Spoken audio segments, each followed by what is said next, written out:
Good morning, students. Welcome to Road to A Plus. I am Arnath, your English educator. Today we'll have literature portion, and in literature we will have a good poem. The name of the poem is "The Tale of Custard Dragon." I have already discussed in previous classes what is the kind of poem, how many kinds of poem are there, and today we will discuss one of the poems that is nothing but the Tale of Custard Dragon. This is a ballad. I have already said you कि ballot क्या होता है, ballot किसको कहते हैं, और पूछा जाता है कि बैलेट किसको कहते हैं. इसको बैलेट बोलेंगे, बेलाड नहीं कहेंगे, ये बैलेट है. बैलेट किसको कहते हैं, तो यहाँ लिखा हुआ है कि बैलेट किसको कहते हैं. ये कह रहा है कि ऐसा कोई भी पोइम जिसमें कि कोई हेरोइक वर्क हो. देखिए यहाँ पे हेरोइज्म लिखा हुआ है, हीरोइज्म लिखा हुआ है, और ह्यूमरस रहता हो, तो उसको हम लोग बैलेट कहते हैं. लेकिन ऐसे भी हम लोग बैलेट उस तरह के सारे पोएम्स को बोलेंगे जिसमें कि लीजेंड से स्टार्ट हो, एक बार की बात है, ऐसा हुआ था, ऐसा करके कोई हो तो बैलेट है. दो लोगों का कम्युनिकेशन हो तो बैलेट है, और फिर अगर दुखांत हो जाता हो, ट्रेजेडी एंड होता हो, तो वो बैलेट है. तो इतना सिस्टम होता है बैलेट होने का. और ऐसे भी अगर किसी स्टोरी को पोएम के फॉर्म में हम लोग लिखेंगे तो वो भी बैलेट होगा. तो ये स्टोरी को पोएम के फॉर्म में लिखे हैं, इसको देख के लगेगा कि हम स्टोरी पढ़ रहे हैं किसी ड्रैगन का, तो इसलिए ये बैलेट है. और ऐसे भी इसमें कोई हीरोइक एक्टिविटी है. हीरोइज्म कहते हैं जो हीरोगिरी करे, यानी हीरोगिरी मतलब जो हीरो वाला एक्टिविटी दिखा. हीरो का मतलब वीर होता है, कोई वीरता वाला काम करे तो उसको हम लोग हीरो बोलते हैं. तो इसमें एक एक्चुअली एक ड्रैगन का हीरो करके दिखाया गया है. दूसरा बात है, इस पोएम को हम लोग पर्सोनिफाइड पोएम कह सकते हैं, क्योंकि इसमें ज्यादातर पर्सोनिफिकेशन यूज है. पर्सोनिफिकेशन देखिएगा कि बेलिंडा एक लड़की है, उसको छोड़ के जितने भी एनिमल यहाँ पे हैं सब वो एनिमल हैं, और एनिमल आपस में कम्युनिकेट कर रहे हैं, बात कर रहे हैं. तो जब एनिमल आपस में कम्युनिकेट करेगा, बात करेगा, तो इसको हम लोग क्या कहेंगे, पर्सोनिफाइड ही तो कहेंगे. तो ये पर्सोनिफिकेशन है. ठीक है, तो यहाँ पे लिखा गया है कि ये एक बैलेट के स्टाइल में लिखा गया है, एक सॉन्ग है जो कि हम लोग गा सकते हैं, और इसमें हीरोइज्म दिखाया गया है. ये सारा का सारा चीज आपको काम आएगा फंक्शन में कि कैसे क्वेश्चन करते हैं. कुछ पार्ट क्वेश्चन में आता है कि हम लोग किसको बैलेट कहते हैं. तो टेल ऑफ कस्टर्ड ड्रैगन. एक बात और कि टेल मतलब कहानी होता है. TALE अगर टेल हो तो उसका मतलब होता है कहानी. तो हम लोग एक तरह का कहानी ही पढ़ रहे हैं. देखिए कहानी लिखा हुआ है, तो ये बैलेट है, क्योंकि कहानी को ही हम लोग पोएम की तरफ फॉर्मुलेट कर दिए, तो बैलेट हो गया. और इसका पीछे का वो जो राइमिंग स्कीम है लास्ट का वो मिल रहा है, इसका ABAB राइमिंग स्कीम है, तो ये बैलेट है. आगे अब हम लोग इसको लाइन वाइज देखेंगे. देखिए पोएम को देख के एकदम साफ साफ लग रहा है कि हम कहानी पढ़ रहे हैं. आपको एहसास भी नहीं होगा कि हम पोएम पढ़ रहे हैं, लगेगा हम कहानी पढ़ रहे हैं. लिख रहा है कि Belinda live in the little white house with a little black kitten and little grey mouse and little yellow dog and little grey wagon and realio trulio a little pet dragon. ये पूरा lyric बना हुआ है. यहाँ देखिए ई मिला, यहाँ N मिला, AB राइमिंग स्कीम मिल रहा है. पोएम है और राइमिंग स्कीम मिल रहा है, और कहानी की तरह लग रहा है देख के. तो ये बैलेट का फीचर यही होता है कि पोएम हो, कहानी की तरह लगे, और उसका राइमिंग स्कीम वगैरह मिल रहा होता है, तो उसको हम लोग बैलेट कहते हैं. दिख रहा है बैलेट है. ये सिंपल सा कहानी लिखा हुआ है कि बेलिंडा एक लड़की है, 13-1 साल की लड़की है, बेलिंडा है. अब बोलें सर आप कैसे कंफर्म है कि 13-1 साल की लड़की है. तो ये जो आप सीन देख रहे हैं ना, ये एक्चुअल सीन नहीं प्रिसिड किया गया है. इसको माना जाता है ना कि बेलिंडा के पास में एक टॉय हाउस है, और टॉय हाउस में ड्रैगन वगैरह है, बहुत सारा एनिमल है, तो उस एनिमल के साथ वो प्ले करती है पर्सोनिफाइड. इसका ही सीन है वो, रियल उसमें कोई रियल ड्रैगन वगैरह ऐसा करके नहीं है. तो वो चूंकि एक प्लेइंग स्टेज में है बेलिंडा, तो एक 13 साल की लड़की है, और उससे ज्यादा उम्र की वो है नहीं. बहुत छोटी होती तो इतना सेंस नहीं होता, बहुत बड़ी होती तो वो कार्टून के साथ खेलने की कोशिश ना करती. तो वो बहुत ही मिड एज की लड़की है. अब है कि Belinda lived in little white house, ये लिखा हुआ है, यानी कि बेलिंडा जो है एक छोटे से व्हाइट कलर का घर में रहती है. आप ये व्हाइट हाउस मतलब वो अमेरिका व्हाइट हाउस नहीं है. ये व्हाइट हाउस मतलब वो मान लीजिए वो पेट ड्रैगन वो टॉय हाउस है. ये वो टॉय हाउस की बात कर रहा है, वो व्हाइट हाउस है. उसका घर का कलर नहीं बता रहा है, कुछ बिल्डिंग में रह रही है व्हाइट हाउस है. क्लियर कट कॉन्सेप्शन आपको बता रहे हैं कि ऐसा ही है व्हाइट हाउस. उसके बाद कह रहा है कि with a little black kitten and little grey mouse. उसके साथ जो पेट है वो पेट में कौन कौन है, उसके पास 4 पेट है। रियल देखने में लगता है कि सच में उसके पास 4 पेट होगा, कैट होगा, माउस होगा, ड्रैगन होगा, डॉग होगा, ऐसे देख के लगता है, बट ये सब का सब टॉय है, कुछ भी रियल नहीं है, सब टॉय है। तो यहाँ कह रहा है कि लिटिल ब्लैक किटन, काला कलर का एक छोटा सा किटन है, लिटिल ग्रे माउस, और ग्रे कलर का माउस है, छोटा है, एंड लिटिल येलो डॉग। आप देखिए सब में लिटिल है, लिटिल येलो डॉग, पीला कलर का छोटा सा डॉग है, एंड लिटिल रेड वैगन, और छोटा सा वैगन है उसके पास में, कार्ट्स है, जिसको चलाते हैं उसको वैगन कहते हैं, तो एक रेड कलर का कार्ट्स है। और यहाँ देखिए रिलियो ट्रिलियो लिटिल पेट ड्रैगन, और ये इसका एक्चुअल मतलब होता है रियली, रियली जिसको हम लोग कहते हैं सच में, उसको हम लोग ग्रीक लैंग्वेज में रियलियो ट्रिलियो कहेंगे, साउंड है ग्रीक का, रिलियो ट्रिलियो मतलब सच में, सच में। ये एहसास दिलाना चाह रहा है कि हाँ ऐसा सच में है, क्योंकि हम लोग ऊपर देखिए कहीं रिलियो ट्रिलियो नहीं लिखा, क्योंकि हम लोग बांध सकते हैं किटन हो सकता है, माउस हो सकता है, डॉग हो सकता है, कैट हो सकता है, लेकिन ड्रैगन होगा पेट के रूप में, ये हम लोग विश्वास नहीं करते हैं। तो चूंकि हम लोग विश्वास नहीं करते हैं कि पेट के रूप में ड्रैगन होगा, इसमें वो बोल रहा है हाँ सच में, सच में, रियली ट्रूली, यानी बोला लिटरली, सच में, indeed he was having a dragon, सच में है उसके पास ड्रैगन, विश्वास तो करो। इसलिए उसने 2 बार ट्रिलियो ट्रिलियो करके ऐसे लिख दिया कि रिलियो ट्रिलियो पेट ड्रैगन, उसके पास में एक ड्रैगन है। ड्रैगन एक एनिमल होता है और बहुत ही भास्ट, बहुत ह्यूज, बहुत डेंजरस, बहुत खतरनाक होता है। रियलिटी में इसका एग्जिस्टेंस है कि नहीं, नहीं पता, बट एक्चुअली इसका जो इमेजिन किया जाता है वो बहुत ही बड़ा, बहुत खतरनाक तरह का। इसके नीचे इसका फिजिकल स्ट्रक्चर दिया गया कि कैसा दिखता है ये, तो ये ड्रैगन भी है जो कि एक तरह का लिजार्ड ग्रेन का एनिमल होगा। Now the name of the little black kitten was Ink. अब सबका नाम है, नेम दिया गया है कि उसको बेरेंडा किस किस नाम से बुला रही है, क्या कह के कर रही है, उसका नाम दिया गया है, क्या क्या करती थी। ऐसा सेट किया गया है ताकि आपको याद रह जाए नाम क्या है, किसी को इंक, किसी को ब्लिंक, किसी को कस्टर, किसी को मस्टर्ड, ऐसे करके बुला रही है। तो now the name of the little black kitten was Ink, grey mouse she called Blink. देखिए सी कॉल्ड वो कहती थी उसको, ब्लिंक जो पेट को रखती है या जो लोग रखते हैं वो अपनी कंफर्टेबिलिटी के अनुसार से उसका नाम रखते हैं ताकि हमको याद रहे या हमको अच्छा लगे उस नाम को बोलने में। और बहुत सारे पेट जिसके पास रहते हैं तो वो सीरीज वाइज नाम रख देता है, तुम्हारा ABCDFGH करके हम बुलाएंगे, तो उसने ब्लिंक क्लिंक ऐसे करके नाम रखा हुआ था। तो सी कॉल्ड ब्लिंक, उसको ब्लिंक करके वो बुलाती थी। And the little yellow dog was sharp as mustard, और जो डॉग जो था एकदम मस्टर्ड की तरह शार्प था, बहुत तेज था। और but the dragon was coward, that's why she called Custard. अब देखिए यहाँ पे सी लिखा है, यहाँ पे सी लिखा है, वो कर्ड का मतलब होता है, एक्चुअली साउंड लेते हैं इसका कवर्ड, तो ये जो कर्ड था तो इसलिए उसको डरपोक कहते हैं। तो ड्रैगन क्या था, कवर्ड था, डरपोक था, इसीलिए उसका नाम उसने कस्टर्ड रख दिया था। एकदम देखिए मिल रहा है, के मिल रहा है, यहाँ पे डी मिल रहा है, यहाँ पे रैमिक्स की मिल रहा है। तो ये इस प्रकार से उसका नाम ड्रैगन रखा था। सबका नामकरण दे दिया गया कि किसको क्या क्या बोल रहा था वो दिया गया है। Custard the dragon had big sharp teeth. अब यहां पर आपको देखिए मिल गया क्या चीज, ये इसका फिजिकल फीचर मिल गया, कैसा था देखने में। अभी जो बता रहे थे कि कैसा है वो देखने में, तो आप देखिए कि कैसा है देखने में, इसका सारा का सारा डिस्क्रिप्शन हमको मिल गया, जो कैसा था वो देखने में, किस प्रकार का उसके अपीयरेंसेस आ रहा था वो दिख रहा है कि वो कैसा था एक्चुअली।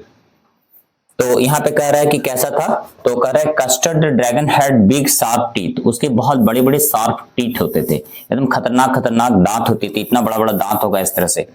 उसके बाद कह रहा है and spike on the top of his scalp underneath. ये स्पाइक देख रहे हैं, स्पाइक का मतलब होता है नोकिया भाला, यानी कोई एनिमल है और उसके ऊपर अगर इस तरह का नोक वगैरह होगा, बहुत सारे ऐसे एनिमल होते हैं ना कि जिसके ऊपर ऐसा कटीला, इसको हम लोग स्पाइक कहते हैं, ये स्पाइक हो गया।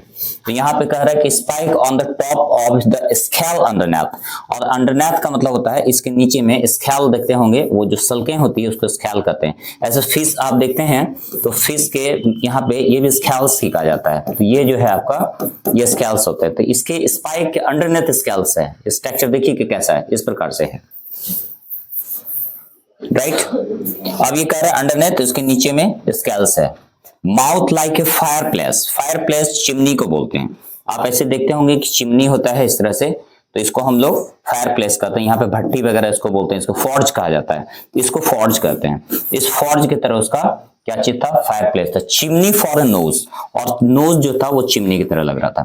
चिमनी देखे होंगे इस तरह से गोल्ड कलर का पाइप होता है जो एक्चुअली स्मोक को आउट करने के लिए बनाते हैं, तो ये चिमनी कहलाता है, इसको चिमनी कहते हैं। तो उसका जो नोज था वो चिमनी की तरह था, यानी कि जो इस प्रकार से ये इसका माउथ होगा, तो यहाँ पर जो उसका नोज होगा इस तरह से वो चिमनी की तरह लगता होगा, इसका जो यहाँ टीथ होगा वो फायर प्लेस की तरह लगता होगा। ठीक है, तो यहाँ पे कह रहा है कि फायर प्लेस उसका माउथ है और उसका जो चिमनी उसका नोज है। Realio trulio the dagger on his toe, ये के वर्ड क्या लिखा हुआ है, ये डैगर लिखा हुआ है। डैगर का मतलब होता है चाकू, बड़ा चाकू, बड़े कटार को हम लोग डैगर कहते हैं। छोटा सा चाकू को नाइफ कहेंगे, बहुत बड़ा होगा तो कटलेस कहेंगे, उसके ऊपर होगा तो शॉर्ट कहलाएगा, बीच में होगा तो डैगर कहलाएगा। तो ये आपका इस तरह का डैगर होता है, ऐसा होता है, चाकू कहते हैं इसको, छोटा सा, ये डैगर है, बल्कि ऐसा ही होता है, वो डैगर है ये, और ये चाकू है। तो इसको हम लोग बड़ा सा, तो उसका जो नेल जो था, रियली जो टो जो था वो डैगर था उसके ऊपर, यानी कि जो टो होगा वो क्या होगा उसका, वो टो के ऊपर उसका नेल होगा, यानी कि जो टो होगा उसका जो पैर होगा उसके ऊपर इस प्रकार से डैगर लगा हुआ होगा, इस तरह से ऐसे बता रहा है। तो इसका जो नाखून इतना खतरनाक अपीयरेंस दिखा रहा है इसका कि कितना टफ है ये। तो nose was chimney and dagger on his toe, toe के पास में इसका जो था डैगर लगा हुआ था। पूरा यहाँ फिजिकल अपीयरेंस क्लियर है कि कैसा दिख रहा था। बेलिंडा वॉज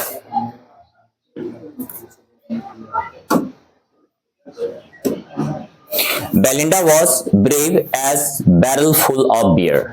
ये लिखा है बैरल, ये बैरल का मतलब होता है कि जब कोई भालू का रखने का जो प्लेस होता है, जैसे स्टैबल मतलब होता है हॉर्स का रखने का प्लेस, तो यहाँ पे बैरल बता रहा है। बैरल का मतलब होता है कि जो भालू का रखने का हाउस या प्लेस होगा उसको बैरल कहते हैं। फुल ऑफ बियर्स, बियर्स मतलब भालू ही होता है। तो बेलिंडा कितना ब्रेव थी, बेलिंडा इतना ब्रेव थी जैसे कि कोई बैरल फुल ऑफ बियर्स हो। जब पूरा बियर्स भरा रहता है बैरल में, तब वो बियर्स बहुत अपने को बहादुर दिखाते हैं। वही बियर अगर अकेला आके फील्ड में दिखेगा तो वो थोड़ा डरावना, थोड़ा डरपोक लगता है। तो वो तब तक ही बहादुर दिखता है जब तक कि उसके पास में स्ट्रेंथ है, यूनिटी है, सब्सटेंस है, तब तक वो बहुत बहादुर लगता है। तो Belinda was a brave as the barrel full of beers, full of beers का जो बैरल होता है उतना बहादुर बेलिंडा थी। And Ink and Blink chased land down stair. देखिए ये चेज लिखा हुआ है, इसका मतलब होता है किसी का पीछा करना, उसको हम लोग चेज कहते हैं। ये चेज लिखा हुआ है और इस चेज का मतलब होगा किसी का पीछा करना। तो ये चेज कर रहा है इसको डाउन स्टेयर तक। तो यहाँ पर कह रहा है क्या कि Belinda was the brave as a barrel, barrel का मतलब पता चल गया, the place where the beer is kept, barrel हो गया। और कह रहा है Ink and Blink chase, chase मतलब होता है पीछा करना, लाइन डाउन स्टेयर, यानी कि स्टेयर होगा, सीढ़ी होगा, और वो इतना तेज था, इतना खतरनाक था कि लायन को भी डाउन स्टेयर चेज कर देता था, यहां से सीढ़ी से उसको चेज करता हुआ, खदेड़ता हुआ भगा देता था, इतना तेज था। इस तरह का बड़ाई को हम लोग सिटारिकल कहते हैं।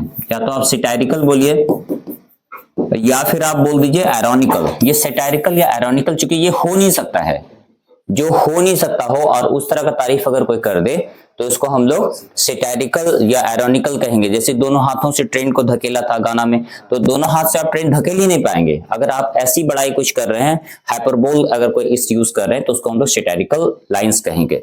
तो यहाँ पर देखिए सैटारिकल है, chase line down of the stair, यानी कि वो इतना ही ज्यादा ब्रेव है कि लाइन को भी डाउन स्टेयर चेज कर देता था, इतना ज्यादा है। तो ये भी आपका मॉक है, ये भी आपका मॉक है। शुरू में लिखा हुआ था ना कि ये एक मॉक पोएम है, एक तरह का इसमें फन है। तो आप देखिए फन कर रहा है, उसको तारीफ करने का तरीका जो है सैटारिकल है, तो सैटारिकली कर रहा है। Mustard was brave as the tiger in the rage. ये रेज लिखा है, इसको रेग या रेज साउंड कहते हैं। इसका मतलब होता है गुस्सा, इसको एंगर कहते हैं। एंगर को हम लोग रेज कहते हैं, गुस्सा। तो टाइगर इन द रेज, जब टाइगर गुस्से में आता है तो बड़ा खतरनाक दिखता है, उसके खतरनाक बड़ी बड़ी आंखें होगी, बहुत खतरनाक सा चेहरा होगा, अटैक उसका जो होगा वो बहुत ही घातक होगा, बहुत ही डेंजरस होगा।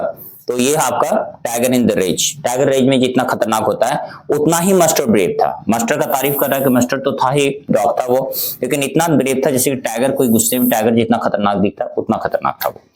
But the castor cries for the knife shape, लेकिन कस्टर जो कि था वो अपना कुछ भी पावर ना दिखाता था। जबकि आप देख रहे हैं कि कस्टर किस तरह का था, कितना खतरनाक था, कितना ह्यूज अपीयरेंस था, कितना उसके पास स्पाइक है, कैटरेस है, ये वो नाइफ वाइफ सब कुछ है। तो भी अपना वो तारीफ नहीं कर रहा है, वो हमेशा रोते रहता है कि भाई मुझे एक अच्छा सेफ प्लेस दो, तुम लोग तो बहुत ग्रेट हो, हम थोड़ा कमजोर फील कर रहे हैं। तो यहाँ लिखा है कस्टर क्राइड फॉर। अब ये यहाँ पे सी देख रहे हैं, यहाँ पे सी देख रहे हैं, ये कॉन्सोनेंट एक ही है, साउंड एक ही है, तो इस तरह के कोलैबोरेशन को हम लोग बोलते हैं एलिट्रेशन। तो ये एलिट्रेशन है, ये एलिट्रेशन है, ये एलिट्रेटिंग प्रोसेस से बनाया गया एलिट्रेशन, क्योंकि देखिए सी सी लिखा है, कस्टर क्राइड, ये एलिट्रेशन हो गया। यानी कि जब भी कोई दो वर्ड एक ही कॉन्सोनेंट साउंड से या एक ही कॉन्सोनेंट से, दो या दो से ज्यादा वर्ड, तो वो एलिट्रेशन कहलाता था। यहाँ पर ये एलिट्रेशन हुआ, Custard cried for a nice safe cage. और कस्टर जो था वो रोते रहता था, नाइस सेफ केज के लिए हमेशा सोचते रहता था कि मुझे कोई सेफ केज मिल जाए तो हम आराम से इस पे रह पाएंगे, और कभी अपने आप को शो ऑफ नहीं करता। तो ये पूरा का पूरा अपीयरेंसेस आपको दिख रहा है, जिसमें कि जो राइटर है वो दिखाने की, जो पोइट है वो दिखाने की कोशिश कर रहा है कि किस प्रकार से कस्टर्ड जो था वो एक अच्छा एक डरावना जानवर होते हुए भी अपने आप को शो ऑफ नहीं कर रहा है, बता नहीं रहा है कि हम क्या हैं क्या नहीं है, ये कुछ भी करने की कोशिश नहीं कर रहा है। आते हैं इस पार्ट में। बेलिंडा और उसका टीम में कितने लोग हैं? कैट हैं, डॉग हैं, माउस हैं, सब आप देख रहे हैं कि 3-4 लोग हैं वहां पे बेलिंडा को जोड़ के। तो सभी लोग कस्टर को कमजोर पाके थोड़ा उसके साथ मजाक करता है, थोड़ा मस्खरी करता है, थोड़ा चिढ़ाने की कोशिश करता है। तो यहां पे कह रहा है कि बेलिंडा टिकल हिम। आप देखिए वर्ड यहां पे क्या आ गया? टिकल आ गया। वर्ड क्या आ गया? टिकल। तो यहां पे कह रहा है कि बेलिंडा क्या कर रही है? उसको टिकल कर रही है। टिकल का मतलब आप मान लो कि गुदगुदी लगाना या चूटी काटना, जो समझ लो, टिकल करती है। तो बेलिंडा टिकल्ड हिम, सी टिकल्ड हिम अनमर्सीफुली। अनमर्सीफुली क्यों लिखा? इसलिए लिखा क्योंकि मर्सीफुली का मतलब हुआ कि जब लोग परेशान हो जाते हैं तो लोग उसको छोड़ देते हैं, तो बोलते हैं चलो यार मर्सी कर दिए, छोड़ दिए। अब किसी को कोई परेशान कर रहा है, वो बोला अरे छोड़ दो यार, तो छोड़ दिया उसको, तो उस मर्सीफुली हो गया। लेकिन उसको परेशान किया कर रहा है, छोड़ दो, अब छोड़ ही नहीं, उसको परेशान कर ही रहा है, तो उसको अनमर्सीफुली कहा जाता है। तो यहाँ पर कह रहा है कि बेलिंडा टिकल हिम, सी टिकल्ड हिम अनमर्सीफुली। बेलिंडा उसको टिकल करती थी, गुदगुदी लगाती थी, चोटी काटती थी, जो भी परेशान करती थी, लेकिन अनमर्सीफुली करती थी। ऐसा करती थी कि परेशान होने के बावजूद भी वो कहता है no leave me Belinda, I don't do this, I am getting fed up with all things, please leave me. In spite of that, she never left him, and never sees that he is in the troublesome condition. For the getting fun sake, she and her team, the animals, also used to tickle and tortured cattle, sheep, that very animal, to get him fed up with all activities. तो यहाँ पर कह रहा है कि उसको इतना परेशान करता था, वो एकदम पूरा परेशान हो जाए, रोने लग जाता था। Ink and Blink and Mustard, they rudely called his, यहाँ देखिए percivals मतलब परेशान करना, बार बार पूछना, कमजोर कहना, इस तरह से उसको वो कॉल करके बुलाता था, अरे तुम तो डरपोक हो, तुमसे क्या हो पाएगा, इस तरह से कह के उसको हमेशा से क्या करता था? ह्यूमिलेट करते रहता था। They all sat laughing in the little red wagon, वो हंसते हुए एक छोटे से वैगन में बैठता था और टूर करता था और उसको तो बैठाता रहता, और सबका सब बहुत एंजॉय करता था, मस्ती करता था। किसके साथ? उसके साथ में, यानी कि ड्रैगन के साथ में। तो ड्रैगन के साथ में वो लोग क्या करता था? मस्ती करता था, परेशान करता था उसको, और अपने आप में पूरा मजाक उड़ा देता था उसका। Ate the realio trulio cowardly dragon. अब ड्रैगन को क्वार्डली कहा जा रहा है, ये भी आप देखिए आयरोनिकली है, क्योंकि ड्रैगन क्वार्डली हो ही नहीं सकता है, सारे एनिमल से ब्रेव है, स्ट्रॉन्गर है, तो क्वार्ड होगा नहीं, फिर भी उसको बोल रहा है कि क्वार्डली ड्रैगन। कार्डनेस उसमें है भी नहीं, तो भी उसको बोल रहा है क्वार्डली ड्रैगन। अब यहां पे देखिए, इतना क्लियर हो गया। यहां बोल रहा है Belinda giggled till she shook the house. ये साउंड आप देख रहे हैं, यहां पे लिखा हुआ है Belinda giggled till she shook the house. ठीक है, ये गिगल्ड कहते हैं, हंसने की कला को गिगल्ड कहते हैं, हंसने की कला को गिगल्ड कहते हैं। आप जानते हैं कि हंसने को हम लोग अलग अलग उसके एक्टिविटी के अनुसार से कैटेगराइज कर देते हैं, कहीं स्माइल कहलाता है, कहीं लाफ कहलाता है, कहीं गिगल कहलाता है। तो जो साउंड में जो खिखी करके हंसते हैं उसको हम लोग गिगलिंग कहते हैं। तो बेलिंडा ना गिगल करती है, हंसती है, और इतना हंसती है कि पूरा घर, पूरा हाउस हिलने लगता है, इतना हंसती है। आप देखेंगे जो बच्चे होते हैं या जो गर्ल्स होते हैं, जब कोई हंसती है तो पूरा घर की पूरा, तो इस प्रकार से एकदम पूरा हंसती है और पूरा घर मतलब गूंज उठता है उसके हंसी से, इतना हंसती है। And the Blink said week which is the giggling for the mouse. सब हंसता है, कह रहा ब्लिंक जो है अपना आवाज निकालता है, जिसका मतलब होता है हंसना ही होता है, यानी ब्लिंक जो है वो विक करता है, वो आवाज निकालता है, विक विक विक विक ऐसा साउंड लेता है। इसका मतलब एक्चुअली होता है हंसना, यानी वो हंसी रहा है सब उसके ऊपर। सर रेसिडुअरी का मतलब क्या होता है? रेसिडुअल मतलब होता है जिस चीज को आप बार बार करें, बचा हुआ थोड़ा बहुत, उसको हम लोग रेसिडुअल कहते हैं। देखिए बोलते हैं ना कि what ever residual doubt I had, जो कुछ भी मेरे अंदर बचा हुआ डर था, दैट आई ब्रस्ट एसाइड, उसको मैंने झाड़ दिया। आगे के क्लास में आप देखेंगे रेसिडुअल वर्ड आपको मिलेगा, डीप वाटर विलियम डगलस का लिखा हुआ है, उसमें ये वर्ड रेसिडुअल लिखा हुआ है। उसमें लिखता है कि what ever residual doubt I had I burst it aside, जो भी अब बचा कुछ डर मेरे पास में था मैंने उसको हटा दिया, तो रेसिडुअल हो गया। तो यहाँ पर लिखा हुआ है बिग, और ये जो साउंड है गिगलिंग, इसको हम लोग ओनोमोटोपिया कहते हैं। हम आपको जैसे आगे बताया कि एलिट्रेशन था, तो इसका भी फिगर ऑफ स्पीच में नाम होता है। साउंड जब भी पोएम में लिखाएगा तो उसका नाम होगा, और इस साउंड का नाम है ओनोमोटोपिया। यहाँ भी ओनोमोटोपिक साउंड है, यहाँ भी ओनोमोटोपिक साउंड है। इस दोनों साउंड को हम लोग ओनोमोटोपिया कहते हैं। चूंकि ये क्वेश्चन आएगा नहीं, चूंकि ये क्वेश्चन पूछेगा नहीं, इसलिए हम लोग इस पे ज्यादा फोकस नहीं करेंगे कि ओनोमोटोपिया क्या होता है, लेकिन ये ओनोमोटोपिक साउंड दो जगह दिख रहा है हम लोगों को। अब कहता है Ink and Mustard rudely asked his age, और ये दोनों मिलकर उसका उम्र पूछता था कि भाई कितना उम्र हो गया तुम्हारा, कितने बड़े हो ये बताओ। When the Custard cried for the nice safe cage, और कस्टर हमेशा बोलता था छोड़ो मुझे हटाओ और मुझे एक नाइस सा केज दे दो, बढ़िया सा, मुझे अलग से रहने दो। फिर ये एलिट्रेशन आ गया यहाँ पे, ठीक है, इतना क्लियर है। अब हम लोग थोड़ा आगे बताएं कि क्या होता है। सडनली व्हाट हैपेंड, अब क्या होता है कि suddenly and suddenly they heard a नेस्टी sound. आप यहाँ पे देखिए क्या लिखा हुआ है, suddenly suddenly they heard नेस्टी sound. यहाँ पे आप देखिए एक सेपरेशन से अलग कर दिया गया है, यानी कहना चाह रहा है कि एक बार ऐसा भी हुआ। सडनली का मतलब क्या, सडन का मतलब क्या, अचानक से। तो suddenly suddenly they heard a नेस्टी sound, यहाँ पे लिखा हुआ है नेस्टी। नेस्टी का बहुत सारा मतलब होता है, खराब बोल लीजिए, खतरनाक बोल लीजिए, बकवास या अनवांटेड बोल लीजिए। तो यहाँ पे ना एक विचित्र सा साउंड, एक तरह का खराब सा साउंड, एक तरह से डरावना सा साउंड उसको सुनाई पड़ता है, इसलिए इसको इन लोगों ने नेस्टी साउंड बोला है। तो suddenly suddenly they had a नेस्टी sound, यहाँ पे एक नेस्टी साउंड दिखाई पड़ा। द मास्टर ग्रॉल्ड, अभी हम आपको बोले कि ओनोमोटोपिया है, तो ये सब ये भी ओनोमोटोपिया है, साउंड देख रहे हैं।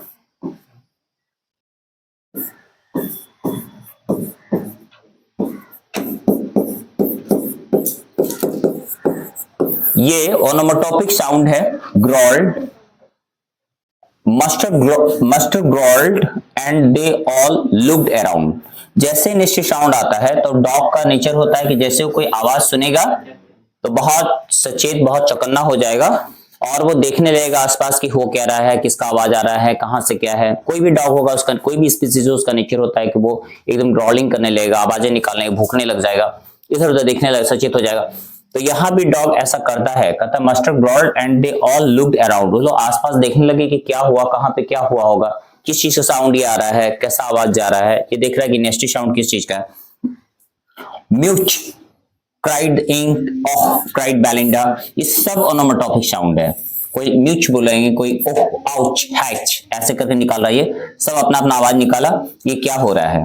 For there was a pirate climbing in the winda, देखिए ये विंडो है।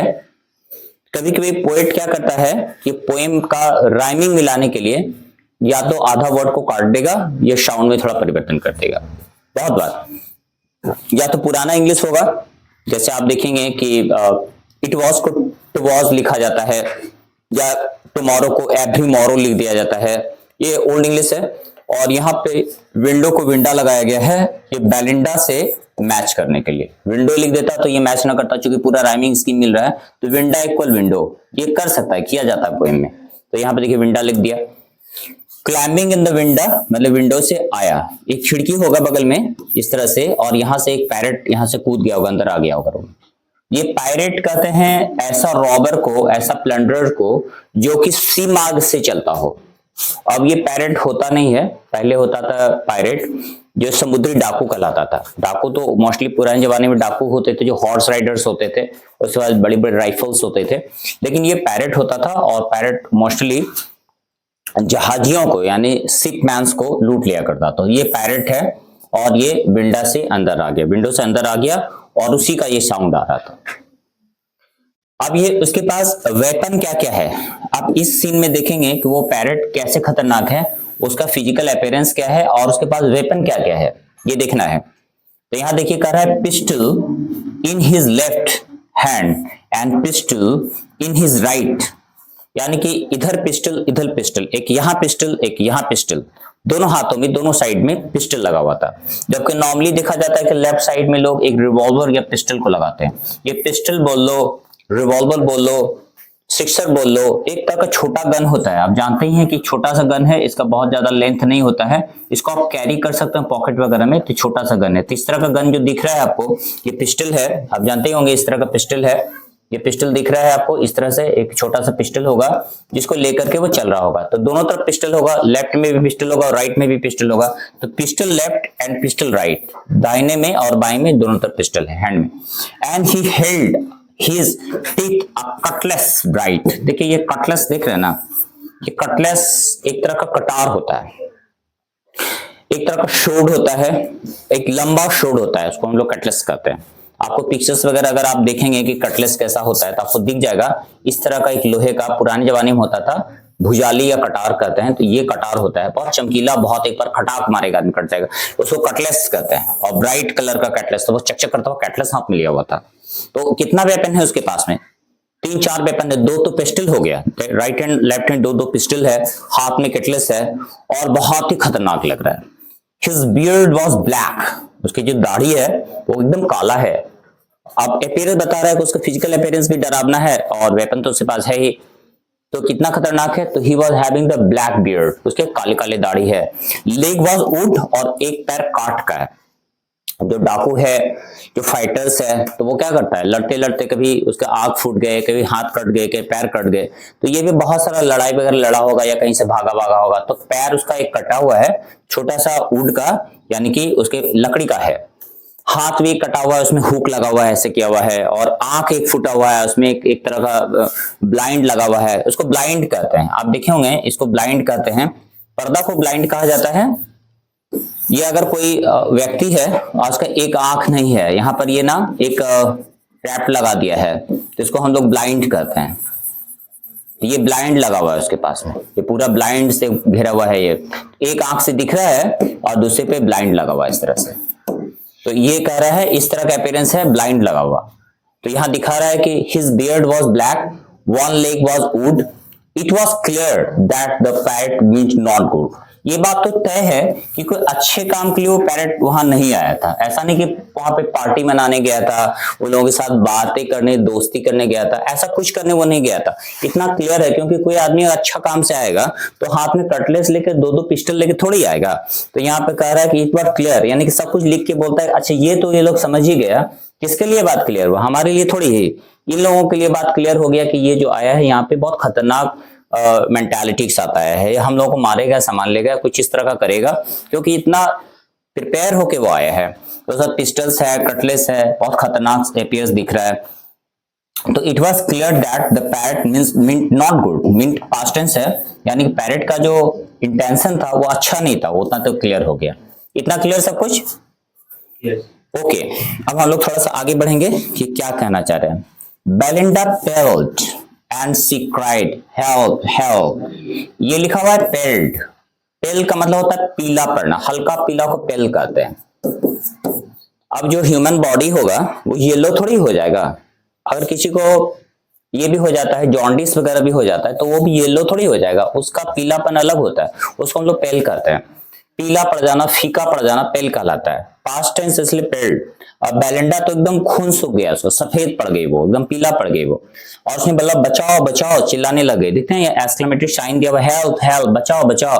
एकदम बेलिंडा रोने लग जाती, करी डाकू कहां से आ गया, क्या करें हम उसको देख के, तो बहुत घबरा जाती है। और सी पेल्ड, वो पीला पड़ गई, and she cried help help, वो बोली कि मुझे बचाओ बचाओ।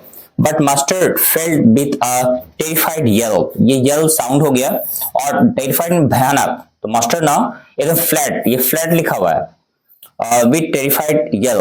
देखिए ये पास्ट, एक्चुअली ये भर्व फ्ली है, FLEE फ्ली, फ्ली मतलब होता है भाग निकलना, भाग खड़ा होना, भाग जाना, फ्ली कहलाता है। ये पास्ट टेंस में भाग गया तो इसीलिए लिखा है फ्लेड, भाग गया। तो मास्टर्ड क्या किया, the Mustard fled with a terrified yell, yell मतलब साउंड के साथ वो ची ची ची ची साउंड करता हुआ खटाक से भाग गया, मास्टर्ड भाग गया। And tackle down into the bottom of the house hold, और हाउस होल्ड के बॉटम में एकदम नीचे में तरारे में दौड़ के एकदम चला गया, भाग गया, अपना जान बचा लिया। द लिटिल माउस ब्लिंक, ठीक है, स्ट्रेटेजिकली माउस होल्ड, ये स्ट्रेटेजिकली लिखा हुआ एकदम रणबद्ध निधि से, एकदम क्लियर डिजाइन को हम लोग स्ट्रेटेजिकली करते हैं, जो एकदम स्ट्रेटेजी बना लेते हैं कि वो अगर आ गया अब हमको कहाँ जाना है, किस डायरेक्शन में जाना है, कैसे भागना है, कैसे ना भागना है, इसको हम लोग स्ट्रेटेजिकली करते हैं। तो माउस क्या किया, एकदम स्ट्रेटेजिकली माउस होल्ड में जाके अपना आराम से घुस गया। इसलिए माउस होल्ड में घुस गया क्योंकि माउस को पता था कि मेरा face safe place mouse hold है, चूहे का बिल है, वहां हमको कोई टच करने नहीं जा रहा, इतना छोटा इतना नैरो है, वो एकदम स्ट्रेटेजिकली अपने माउस होल्ड में जाके घुस गया, चला गया वो। अब देखिए यहाँ पे इतना क्लियर है, थोड़ा बड़ा पोएम है, बैलेड है तो थोड़ा बड़ा होगा। But jump custard strolling like an engine,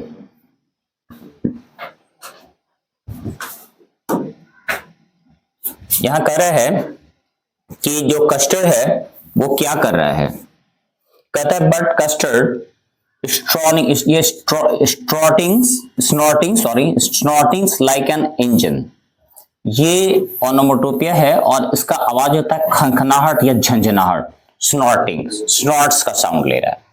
तो बट जंप्ड कस्टर्ड, सभी लोग तो भाग गए लेकिन कस्टर्ड भागा नहीं, बल्कि ये पूरा खड़ा हुआ, पूरा अपने आप को इरेक्ट किया, पूरे बॉडी को, जैसे स्नैक इरेक्ट करता है पूरे बॉडी को, तो कस्टर्ड पूरे अपने ह्यूज बॉडी को इरेक्ट किया और स्नॉर्टिंग लाइक एन इंजन की तरह झनकारते हुए पूरा साउंड निकाला। लाइक लगा रहे हैं ना, इसको हम लोग सिमिलैरिटी के साथ सिमिली कहेंगे, तो ये सिमिली है सर, इसको हम लोग फिगर ऑफ स्पीच में सिमिली कहेंगे, क्योंकि देखिए लाइक के साथ कंपेयर कर रहा है, इंजन के साथ कंपेयर कर, लाइक के लिए। तो यहाँ पे कह रहा है but he jump snorting like an engine, एक इंजन की तरह वो एकदम खड़ाक से अपनी बॉडी को इरेक्ट करता है। And clashes his tail like the irons in the dungeon, अब ये पैर जो था उसका, जो कि पूंछ जो था, उसको आयरन के वो जो जंजीर होता है, सीकड़ होता है, उसी तरह छिन छिन छिन छिन छिन छिन करके साउंड निकालता है, पूरा पटकता है। ये क्यों किया वो, to make the parrot terrified, यानी कि पैरेट को डराने के लिए अपना जो है ना पूरा का पूरा अपने आप को वार्म अप कर रहा है, जान के नहीं कर रहा है वार्म अप, माने कि शो ऑफ कर रहा है, दिखा रहा है उस पैरेट को देखो हम कितना खतरनाक है, तुम आगे मत बढ़ो, ऐसा करके उसको डराने की कोशिश कर रहा है। That's make him terrified. तो अपने जो पीछे का टेल है ना, पूरा उसको एकदम सीकड़ की तरह, पूरा जैंगलिंग की तरह साउंड्स के साथ में छिन छिन छिन छिन छिन करता हुआ झनकारता है, जैसे को उसको उठाकर से बीटेगा। With the clatters and the clank and the jangling screams, आप देख रहे हैं यहाँ पे, ये क्लैटर बोलो, ये क्लैंक बोलो, इसको बोलते हैं पटाक या चटाक, ऐसे साउंड्स को क्लैटर करता है। झनझनाना, इसको बोलते हैं जैंगलिंग। तो अपने पूरे वो पूंछ को ये एक्टिविटी के साथ पटाक पटाक पटक रहा है, झनकार रहा है, कुछ भी कर रहा है, पूरा डराने की कोशिश कर रहा है।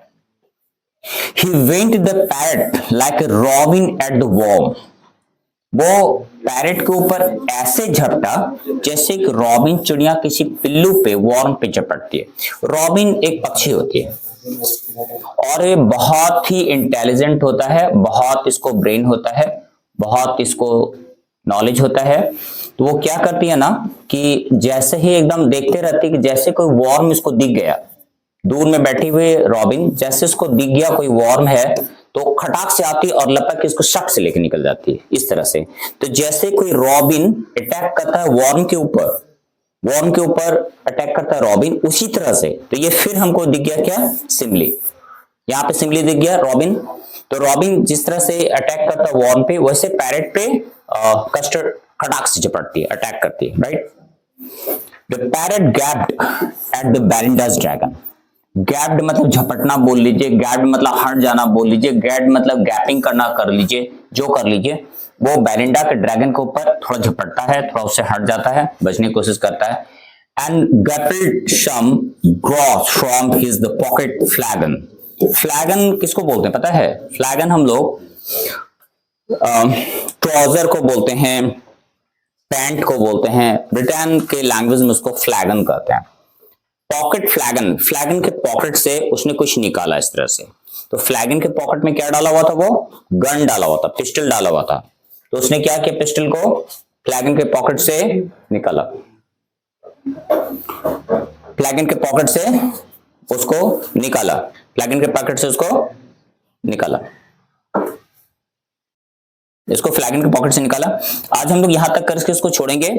नेक्स्ट और क्लासेस होगा, उस क्लासेस में हम लोग और वीडियो को कंटिन्यू करेंगे और इसके ऊपर फिर आपको कॉन्सेप्ट देखेंगे क्या है, और अगर किसी तरह का और भी प्रॉब्लम होगा तो और भी फ्रेश वीडियोस हम लोग करेंगे, और भी इसका हम लोग डिस्क्रिप्शंस भी लिखेंगे, देखेंगे भी, इसका वर्ड पावर्स को देखेंगे, क्वेश्चन आंसर भी डिस्कस करेंगे। लेकिन आज हम लोग इसको यहां तक कंप्लीट करेंगे। तो यहां पर कह रहा है कि उसने क्या किया कि gulped some of the drawer from his pocket of flagon, flagon के पॉकेट से वो कुछ चीजों को निकालता है, and fired 2 bullets but they didn't hit, और उसने फ्लैगन से जो निकाला वो गन था, वो पिस्टल था, वो उसने निकाला ऑलरेडी, और उसने पिस्टल से क्या किया, फायर्ड किया 2 बुलेट को, बुलेट कहते हैं इसके अंदर का जो छर्रा होता है उसको हम लोग बुलेट कहते हैं। तो उसने 2 बुलेट फायर किया, ठाई ठाई मारा होगा, बट दे डिडंट हिट, लेकिन ये बुलेट जाके लगा नहीं इसको। And castor गॉबल्ड him every bit, ये गॉबल्ड मतलब होता है निगल जाना बोल लीजिए, काट डालना बोल दीजिए, पीस डालना बोल दीजिए, बट यहाँ पे गॉबल्ड का मतलब होता है काट डालना, टुकड़े टुकड़े में कर देना, गॉबल्ड कहलाता है। But and the castor गॉबल्ड him every bit, लेकिन कस्टर उसके ऊपर ऐसा झपटा उसके टुकड़े टुकड़े में काट दिया। किसको, पैरेट को। पैरेट क्या करता है, अटैक करता है बेलिंडा के ड्रैगन के ऊपर, बेलिंडा के ड्रैगन को हार्म करने की कोशिश करता है, और वो अपने फ्लैगन से, अपने पैंट से, पॉकेट से बुलेट निकालता है, गोली निकालता है और बुलेट शॉट कर देता है। लेकिन 2 बुलेट चलाता है, 2 गोली चलाता है, और 2 गोलियों में कोई भी एक नहीं लगता है कस्टर को। और कस्टर लेकिन उसके ऊपर अटैक किया और उसको पकड़ लिया और गॉबल्ड हिम, और काट डाला उसको एक एक टुकड़ा में, एवरी बीट का मतलब तो टुकड़ा टुकड़ा काट दिया, और वो वहीं पे मर गया। आगे और भी है पोएम, लेकिन हम लोग उसको नेक्स्ट क्लास में करेंगे। Okay then friends, it's time to run the class today, will meet in next video next day, and then good bye, have a nice day, thank you.